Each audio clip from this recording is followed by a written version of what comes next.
नमस्कार विद्यार्थी मित्रांनो, मी महेश भानुदास सरल्ले आपणा सर्वांचं विद्यावृक्ष अकॅडमीच्या या ऑनलाईन प्लॅटफॉर्मवरती मनपूर्वक स्वागत करतो.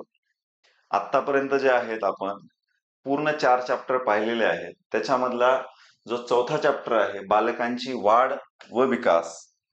काय आहे चौथा चॅप्टर? तर तो आहे बालकांची वाढ व विकास. यामध्ये आपण पहिल्या टप्प्यामध्ये व्याख्या इतर काही गोष्टी पाहिलेल्या आहेत. तर दुसऱ्या टप्प्यामध्ये उद्दिष्टे, बालविकासावर परिणाम करणारे घटक आणि बालकांच्या विकासाच्या टप्प्या पाहणार आहोत. तर त्या टप्प्यामध्ये वेगवेगळे टप्पे आहेत, हे आपण पार्ट 2 मध्ये पूर्णरित्या पाहूया. पुढे जाऊया. बघा, हा टप्पा जरा मोठा आहे.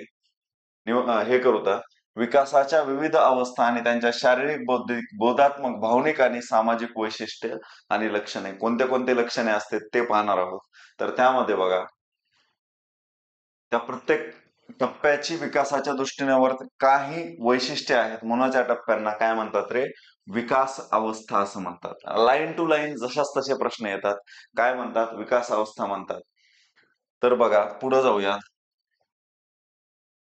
बघा, विकासाच्या अवस्थामध्ये कोणते कोणते आहेत रे? तर त्यामध्ये पहिली आहे जन्मपूर्व अवस्था आणि दुसरी आहे जन्मोत्तर अवस्था. तर त्यामधल्या पहिल्या टप्प्यामध्ये बघा, जननावस्था आहे. जन्मपूर्व अवस्थेमध्ये कोणती आहे रे? जननावस्था आहे. जन्म ते 2 आठवडे आहे बघा ती. कधी ते कधी आहे? जन्म ते 2 आठवडे आहे. गर्भावस्था जी आहे ती 2 ते 10 आठवडे आहे. किती ते किती आठवडे आहे?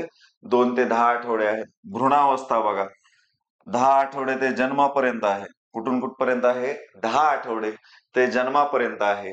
अर्भक अवस्था, अर्भक अवस्था जी आहे जन्मानंतर 1 महिना. तर म्हणजे असाही प्रश्न येऊ शकतो आपल्याला की जन्मपूर्व अवस्थामध्ये कोणत्या कोणत्या अवस्था येतात?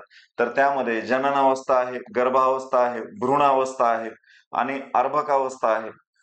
भ्रूणावस्था, गर्भावस्था, जननावस्था, गर्भावस्था, भ्रूणावस्था आणि अर्भकावस्था आहे. तर त्यामध्ये बघा, जननावस्थेमध्ये जन्म ते 2 आठवडे, गर्भावस्थेमध्ये 2 ते 10 आठवडे, भ्रूणावस्थेमध्ये 10 आठवडे ते जन्मापर्यंत आणि अर्भकावस्थेमध्ये जन्मानंतर 1 महिना. ह्याच्यामध्ये आपण ट्रिक घेऊ.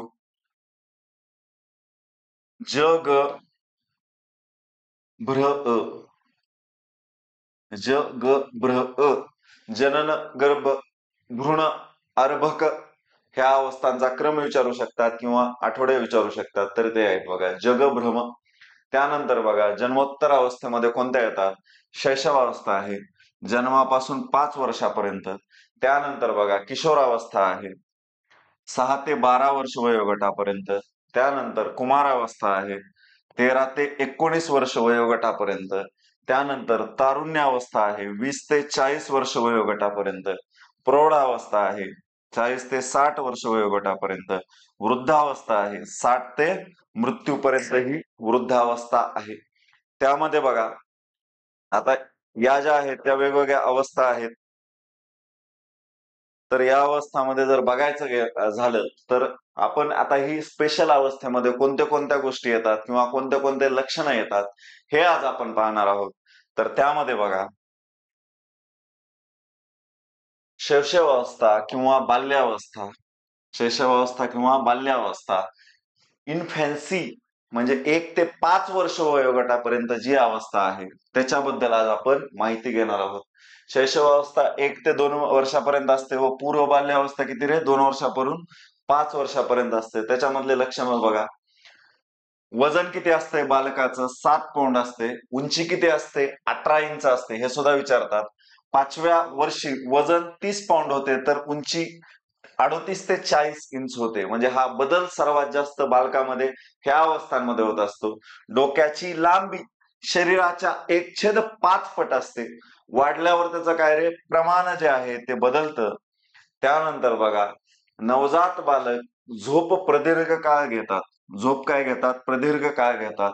ओठांची हालचाल, जांभळ्या, शिंका, भावनादर्शी सारे अंग गदगदा हलवणे, श्रवणाखेरीज इतर ज्ञानेंद्रिय थोडंफार कार्यक्षम असतात. हृदय हळूहळू वाढत जाते. थोडक्यात काय रे, नाडीचे ठोके 6व्या वर्षापर्यंत 140 पासून सुमारे 100 पर्यंत येतात. म्हणजे काय रे, थोडक्यात बालकांचे जे ठोके आहेत हृदयाचे ते जास्त प्रमाणात असतात आणि मोठ्या व्यक्तींचे कसे असतात, 100 असतात. म्हणजे वयोमानानुसार ते कमी होत जातात. आणि बेस्ट ठोके किती आहेत रे, 72 ठोके आहेत. परंतु 60 ते 100 पर्यंत ते जरी असतील तर तो कसा असतो रे, निरोगी असतो तो व्यक्ती. 60च्या खाली असतील ठोके तर कुणाचे असतात 60च्या खाली नॉर्मली, तर खेळाडूंच्या असतात. आणि 100च्या वरती कुणाचे असतात रे, आजारी व्यक्तींच्या असतात बघा. तर अशा पद्धतीनं हे ठोक्यांची अवस्था सुद्धा आपल्यासाठी महत्वाची आहे. त्यानंतर बघा, मलमूत्र विसर्जनाच्या बाबतीत 1.5 वर्षापर्यंत जो आहे तो मुलांचा ताबा इंद्रियावर राहत नाही. त्यानंतर जनन संस्थेचा विकास होतो, स्नायूंची वाढ होते, अंतःस्राव ग्रंथीतून स्त्राव स्त्रवतात, हाडे टणक बनतात. हाडे कसे बनतात, टणक बनतात. दुधाचे दात येतात. जन्माच्या वेळी फुफ्फुसे अगदी लहान असतात. फुफ्फुसे कसे असतात, अगदी लहान असतात. पहिल्या 3-4 वर्षात त्यांची वाढ जलद गतीने होते आणि नंतर ती काय रे, मंदावते. या पद्धतीनं ज्या आहेत त्या या अवस्था आहेत. पुढे बघा, शैशवावस्था किंवा बाल्यावस्थेत बौद्धिक विकास, बोधात्मक विकास होत असतो. तो कशा पद्धतीनं होतो बघा. बुद्धिमत्ता अनुवंशिक असते. मुलं बुद्धिमत्तेच्या जोरावर अनेक शब्द संपादित करतात. बुद्धिमत्ता अनुवंशिक असली तरी बौद्धिक विकासावर सभोवतालच्या परिस्थितीचा परिणाम घडत असतो, हे निश्चित आहे. पुढं बघा, 5 वर्षापर्यंतच्या कालबोध, गणन इत्यादी बाबीचा विकास होतो. आज उद्या परवा आत्ता अंक मोजता येणे शब्दाचे अर्थ त्यांना कळून जातात.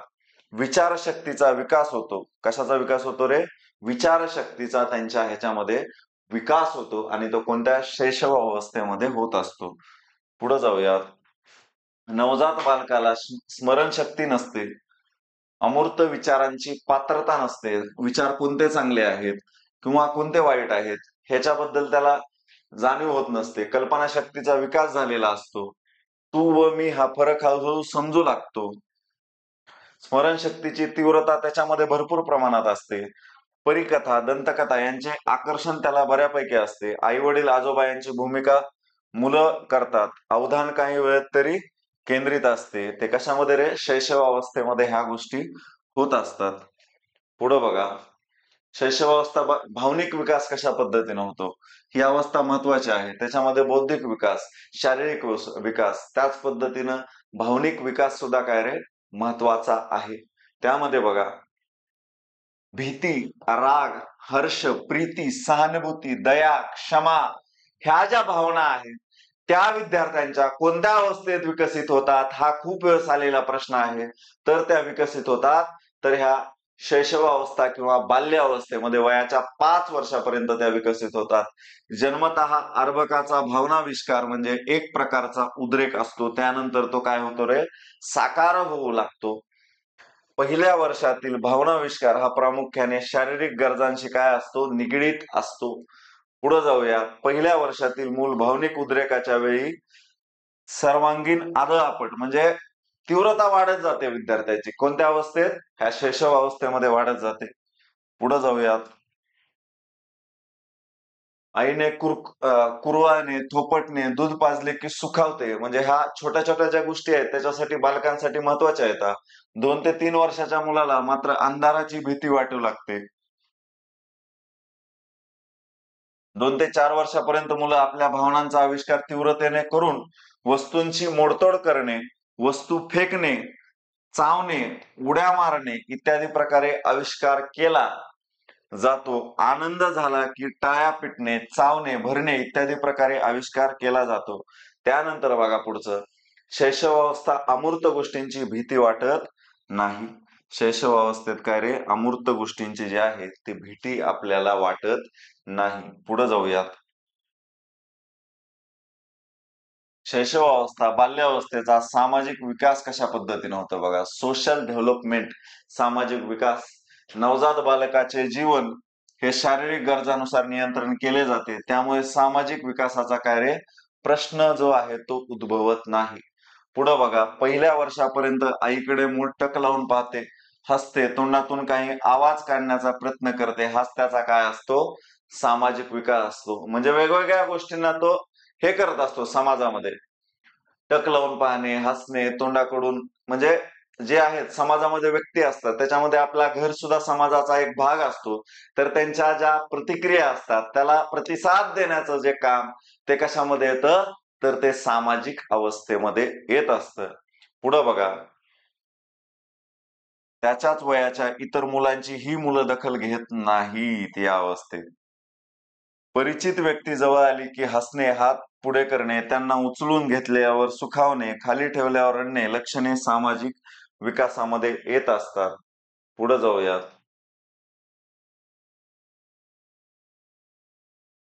आत्मकेंद्रीय असतात. मुलं कशी असतात रे? आत्मकेंद्रीय असतात. तिसऱ्या वर्षी मुलं एकत्र खेळत नाहीत. खेळतील तर भांडण करतील.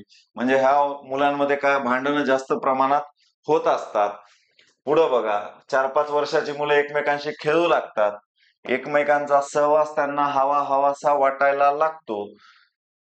ते एकमेकांमध्ये काय रे रमू लागतात. आत्मकेंद्री भांडणं, एकमेकांच्या बद्दल खेळू लागतात. ह्या गोष्टी त्यांच्या या वयामध्ये प्रामुख्याने होत असतात. पुढे बघा, वृद्ध वृद्ध बालावस्था किंवा किशोरावस्था 6 ते 8 वर्षापर्यंत त्यांच्यामध्ये काय काय बदल होतात मुलांमध्ये.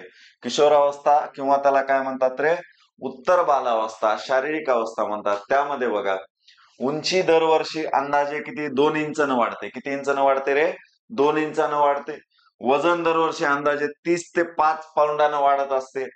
दुधाचे दात जाऊन काय येतात? पक्के दात येतात. हे सगळ्यात महत्वाचं प्रामुख्याने येणारं लक्षण आहे. दुधाचे दात जाऊन काय येतात? पक्के दात येतात. कांजण्या, गोवर, देवी, डांग्या खोकला इत्यादी काय होतात? त्यांना आजार होतात. एका ठिकाणी फार काळ बसू शकत नाहीत ते. पुढं बघा, आपल्या प्रकृतीबद्दल मुले या वयात बेफिकीर असतात. काय असतात? आपल्या प्रकृतीबद्दल मुले या वयामध्ये बेफिकीर असतात. पुढे बघा, डोके शरीराच्या मनाने मोठे असल्यामुळे आकार थोडा बेडोल असतो. तो आता कमी कमी होत जातो. पुढे जाऊ आता. किशोरावस्था, उत्तर बाल्यावस्थेची बौद्धिक वैशिष्ट्ये कोणती आहेत रे? बौद्धिक वैशिष्ट्ये बघा, ते पण बऱ्यापैकी आपल्याला येत असतात. मेंदूचा विकास मेंदूचा विकास जो असतो तो 80% झाल्यामुळे शाळेत जाऊन शिकण्यासाठी मानसिकदृष्ट्या समर्थ असतात. इथपर्यंत किशोर बाल्यावस्थेत किती टक्के मेंदूचा विकास झाला असतो रे? तो 80% झालेला असतो. त्यामुळे शाळेत जाऊन शिकण्यासाठी जे मुलं आहेत ते तयार असतात. पुढं बघा, आजूबाजूच्या घटनांबद्दल प्रश्न विचारतात. त्यानंतर लिहिण्यात थोडीफार प्रगती झाली तरी अभिमान वाटतो त्यांना. म्हणजे कुणी स्तुती केली किंवा कुणी प्रेरणा दिली तर त्याचा काय रे त्यांना अभिमान वाटतो. नवीन शब्द वाचला तर आनंद होतो. नवीन शब्द वाचल्यानंतर काय रे आपसूक त्यांना आनंद होतो. अवधानाची कक्षा मर्यादित असते. वस्तूंची तुलना, सामान्य भेद सांगू शकतात. वस्तूंची तुलना, सामान्य भेद हे ज्या गोष्टी आहेत ते काय रे ते सांगू शकतात एकमेकांना. प्रेम, शौर्य, सहानुभूती, न्याय इत्यादी शब्दांचा अर्थ सांगू शकत नाहीयेत. पुढे जाऊ आता. शिक्षकांबद्दल त्यांच्या मनात काय असतो? आदरभाव असतो. जादूकथा, परीकथा, दंतकथा यांना या वयामध्ये काय रे आवडतात. तर बालकांबद्दल जे बालमानसशास्त्र आहे त्याचे आता मेन टॉपिक सुरू झाले बघा. ह्या गोष्टी बालकांसाठी अतिशय आवश्यक गोष्टी आहेत. तर ते कोणत्या अवस्थेमध्ये आहेत ते पाहत आहोत आपण. भाषा चांगली बोलतो, भाषेतील काळ कळतात, काही विनोद चुटुकले समजू लागतात. जे ह्या ज्या महत्वाच्या गोष्टी आहेत त्याच्यासाठी खूप अत्यंत महत्वाच्या आहेत. पुढे चला. किशोरावस्था, उत्तर बाल्यावस्थेचा भावनिक विकास कसा होतो? महत्वाच्या गोष्टी बघूत आपण. यामध्ये मुलांना शाळा आणि घर यामध्ये एकदम काय जाणवतो रे? फरक जाणवतो. शाळेमध्ये आपल्याला कशी वर्तणूक भेटते आणि घरामध्ये कशी वर्तणूक भेटते यामध्ये त्यांना लगेच जो आहे तो फरक जाणवतो. वडीलधाऱ्या माणसांना आपले काम दाखवून त्यांची पसंती मिळवण्याची त्यांची काय असते धडपड ह्या गोष्टीमध्ये बऱ्या प्रमाणात जास्त प्रमाणात दिसून येते. त्यानंतर वयात त्यांना प्रामुख्याने काल्पनिक गोष्टींची भीती वाटते. काल्पनिक गोष्टींची काय रे त्यांना या वयामध्ये मोठ्या प्रमाणात भीती वाटते. एकटे असणे, नापास होणे इत्यादी गोष्टींची भीती वाटते. आपले आई-वडील आपल्याला सोडून गेले तर, त्यांचे प्रेम नाहीसे झाले तर, असल्या विचारांमुळे किशोरावस्थेत काळजी वाटू लागते. म्हणजे आई वडिलांपासून दूर गेल्यावर आपलं काय, म्हणून त्यांना काय रे, ह्या गोष्टीची भीती निर्माण होते किंवा काळजी वाटू लागते. पुढं बघा, किशोरावस्था सामाजिक विकास त्याचा कसा होतो किशोरावस्थेत किंवा बाल्य विकासावस्थेत. तर बघा, मूल संपूर्णतः आपले स्व विसरायला तयार होते. स्व जाऊन आपलेपणा येतो.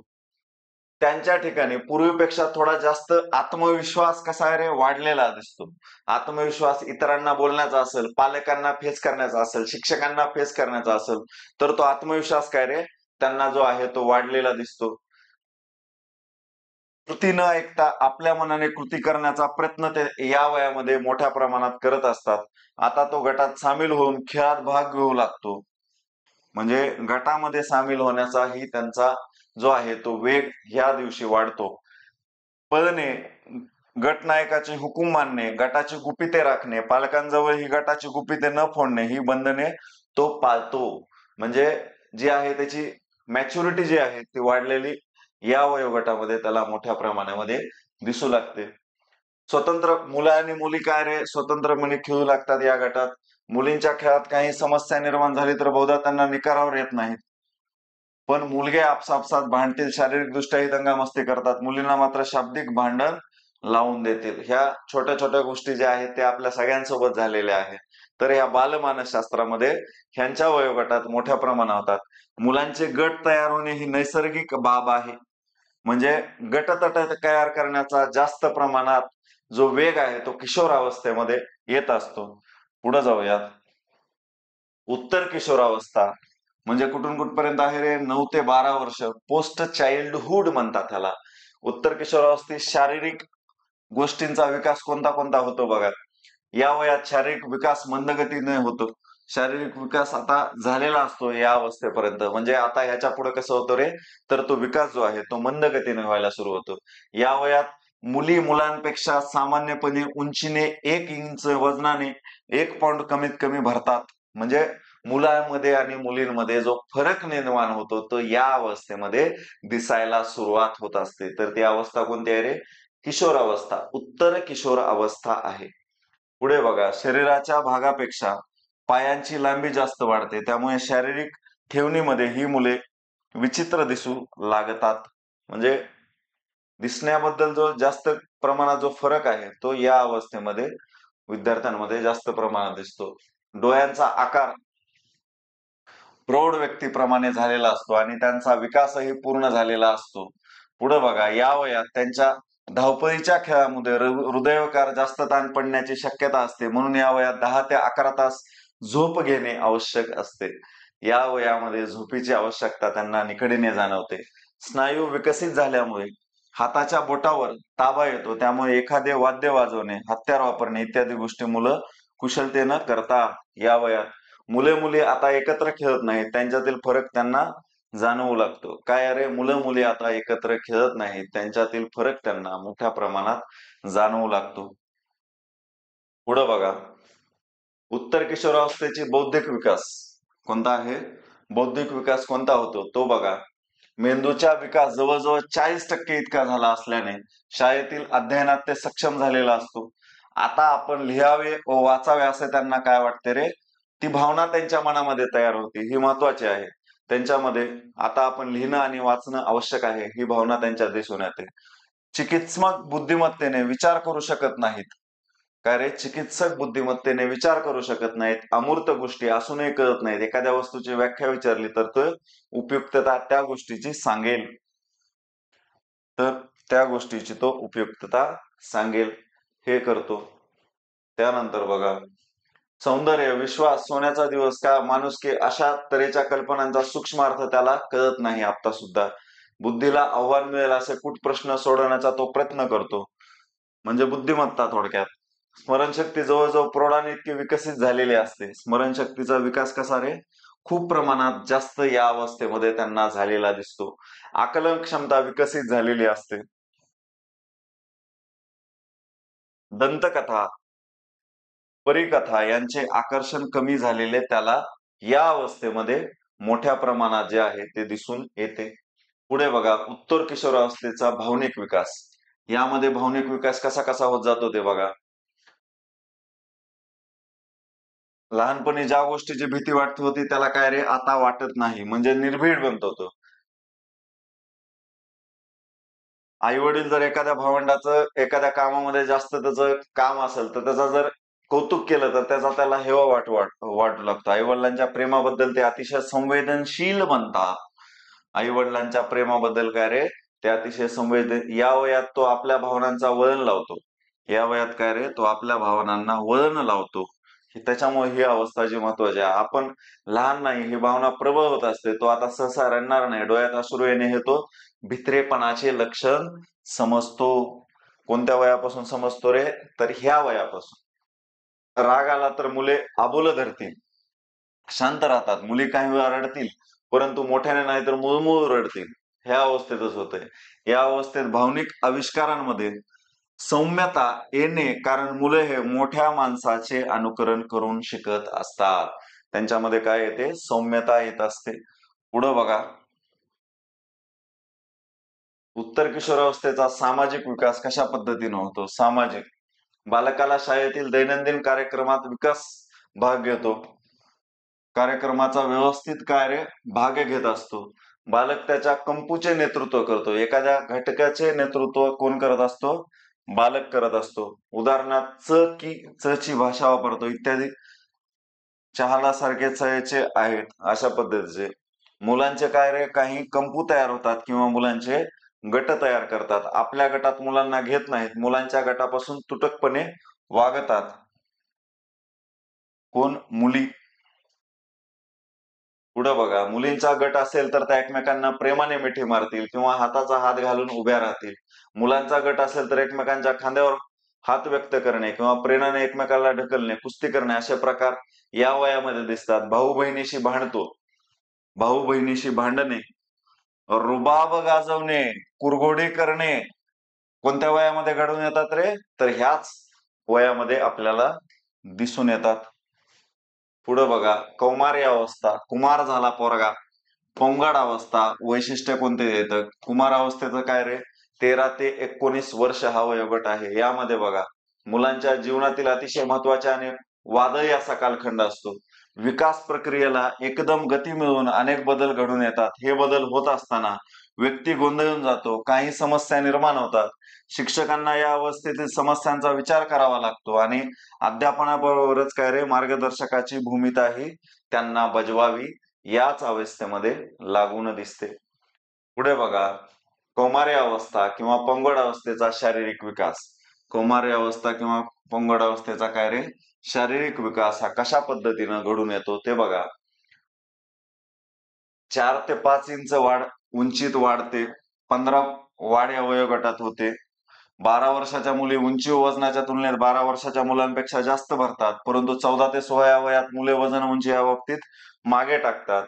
कंठस्थ ग्रंथीतील अंतःस्रावामुळे आवाजात काय होतो रे? तर तो बदल होतो. मुलांमध्ये श्रोतावर मिशा फुटू लागतात. लैंगिक इंद्रिय आकाराने व शक्तीने विकास पावतात. कोणत्या वयामध्ये? तर ती आहे कौमार्य अवस्था किंवा पंगड अवस्था या वयामध्ये. पुढे बघा, या वयात मुलांचा हस्तमैथुनाची इच्छा वाढत होते. म्हणजे हे नॉर्मल आहे बघा. हे लक्षण सुद्धा विचारतात मुलींचे. म्हणजे हे बघा, वक्ष घेऊ शकतात, चेहऱ्यावर पुटकुळ्या येऊ लागतात, भूक वाढते, स्नायूंना नियंत्रण येते, सुरुवातीला बडल शरीर तयार होते, नंतर सुडतोल येते. तर हे कोणत्या रे? कौमार्य अवस्थामध्ये ह्या ज्या गोष्टी आहेत ह्या महत्वाच्या आहेत. कौमार्य अवस्था पंगड अवस्थेचा बौद्धिक विकास किंवा बोधात्मक विकास कशा पद्धतीने होत जातो विद्यार्थी मित्रांनो ते पाहूयात. या वयोगटातील मुलींची अवधान कक्षा वाढलेली असते. हे मुले सहजासहजी विचारत होत नाहीत, त्यामुळे तासनतास एखाद्या विषयात गढून जातात. म्हणजे विचार करतात एखाद्या गोष्टीवर तासनतास. त्यानंतर बघा, शौर्य, स्वार्थ्य, सौंदर्य, चपळाई, कपट, विश्वास, सोन्याचा दिवस अशा संकल्पनांचा बोध होतो. ही मुले अमूर्त विचार समजून घेऊ लागतात. हे का घेतलेला आहे रे? तर हा प्रश्न आपल्याला पडलेला आहे. यानंतर अभिरुचीची क्षितिजे विस्तारतात.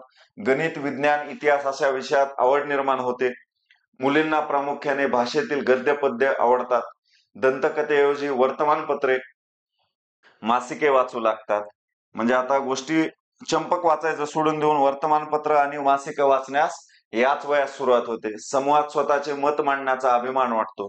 स्वतःची मतं मांडण्यासाठी धडपडत असतात, प्रयत्न करत असतात, तर ते याच वयामध्ये असते. शिक्षकांचे विधान जसेच्या तसे स्वीकारत नाहीत. कुठंतरी स्वीकारताना काय करतात रे, विचार करतात. तर्कशक्तीचा विकास होऊ लागतो. एखाद्या गोष्टीमध्ये कार्यकारण भाव लक्षात घेतला जातो. मुले कर्तृत्वाचा विचार करतात, तर मुली काय करतात? सौंदर्याचा विचार करतात. कोणत्या वयामध्ये? याच वयामध्ये. केवळ श्रद्धेने एखादी गोष्ट करायला तयार नसतात. उदाहरणार्थ पूजा अर्चा, श्रद्धा व अंधश्रद्धा यातील फरक समजून घेण्यास जिज्ञासू असतात. मुली बारीक सारीक मुद्द्यावरून आईशी वाद घालतात, तर मुलगे पित्याशी वाद करतात. 100% आज्ञापालन करणे टाळतात. या वयातील बौद्धिक निर्णय हे बऱ्याच प्रमाणात भावनिक असतात, म्हणजे भावनेला अवलंबून असतात. कौमार अवस्था किंवा पौगंड अवस्थेतील भावनिक विकास बघा कशा पद्धतीचा असतो मित्रांनो. तर बघा, मुलींना वक्ष म्हणजे झालेल्या बदलात संकोच निर्माण होतो. म्हणजे जे काही नैसर्गिक बदल आहेत त्याच्यामध्ये काय रे, त्यांना संकोच निर्माण होतो. एकट्यानेच विचार करतात. भावनांचे काहूल उठल्याने अपमान सहन होत नाही. स्वला धक्का पोहोचल्यास राग त्यांना अनावर येत नाही. पुढे बघा, नैतिकता यासंबंधी संभ्रम तयार होतो. वडीलधाऱ्या माणसांचा उपदेश मांडण्यास आवडत नाही. प्रेम सहानुभूती हवी असते. एखाद्या मुलीबद्दल प्रेम वाटत असल्यास त्याचे प्रदर्शन न करता ते प्रेमपत्र लिहिण्याचा याच वयात प्रयत्न करतो. ती आहे कौमारी अवस्था. आई वडील त्याच्या इच्छा आपल्यावर लादतात असे वाटते. या संघर्षामधून एखाद्या वेळी मुले बंडखोर प्रवृत्ती धारण करत असतात. ती याच अवस्थेमध्ये विद्यार्थी मित्रांनो. एखाद्या पदार्थ खाण्याबाबतीत अति आग्रह, अट्टास आवडत नाही. इतरांमध्ये लुडबुड करू नये असे वाटते त्यांना. लुडबुड म्हणजे कुणाच्या मतामध्ये आपलं मत ढासू नये, तर ते या वयात वाटतं. या वयोगटातील मुलांना शिक्षकांनी किंवा इतरांनी केलेला अपमान सहन होत नाही. ज्याने अपमान केला त्याने क्षमा मागण्याची अपेक्षा असते. या वयातील मुले कडवड भाषा प्रसंगी एखादी शिवी वापरून आपला राग व्यक्त करतात. आपल्या भावी जीवनाविषयी रमणीय सुखस्वप्न रंगवणे, कल्पनेमध्ये रंगून जाणे, वस्तुस्थितीकडे दुर्लक्ष करणे हे या वयोगटातील मुलांच्या भावनिक जीवनाचे वैशिष्ट्य समजले जाते. पुढे जाऊयात. कौमारी अवस्था, पौगंड अवस्था. सामाजिक विकास कशा पद्धतीने होतो बघा. तर बघा, मित्रांच्या सहवासात आवडतो तो गप्पा मारणे, नेतृत्व करणे, सामायिक समवयस्कांसोबत फिरायला आवडतो. आई वडील आणि शिक्षिका यांच्या आंतरक्रियेतून संघर्ष निर्माण होतात. चित्रपटातील नायक, नायिका, गायिका, खेळाडू इत्यादींचे फोटो ठेवणे त्यांना आवडते. कौमारी अवस्थेमध्ये स्वतः आदर्शाच्या शोधात असतात. आदर्शाच्या शोधात असतात. आपल्या पुरवडत असा समज असलेला असतो, म्हणून व्यसन सुद्धा लागण्याची दाट शक्यता या कौमार अवस्थेतच मुलांवर जास्त असते. किशोरावस्थेत मित्र आता बदलतात. या वयात झालेली मैत्री बऱ्याच प्रमाणात स्थिर स्वरूपाची असते. मैत्री या वयोगटात कशी असते रे? स्थिर स्वरूपाची असते. कारण वृत्ती, अभिरुची आणि मूल्ये निकषांवर झालेली असते. भिन्नलिंगी सहवासी ओढ लागलेली असते. म्हणून समूह गायन, नाटक, अभ्यासपूरक कार्यक्रमात ही मुले सहभाग दर्शवतात. मित्र, समूह, समाज, शाळा, कॉलेज यामध्ये वावरताना तो समायोजन साधू लागतो. स्व आणि परिस्थिती यात तो जुळवून घेतो. तर अशा पद्धतीने विद्यार्थी मित्रांनो, ह्या आहेत बालकाच्या ज्या अवस्था आहेत त्यामध्ये त्यांचा विकास कशा पद्धतीनं होत जातो ह्या अवस्थेमध्ये सांगण्यात आलेलं आहे. नक्कीच तुम्हाला समजलं असेल असं गृहीत धरतो आणि पुढं नेक्स्ट लेक्चरला आपण भेटूया. तोपर्यंत विद्यार्थी मित्रांनो, धन्यवाद. मी महेश बांधव सारेले आपणा सर्वांचा विद्यावृक्ष अकॅडमी तर्फे मनापासून आभारी आहे.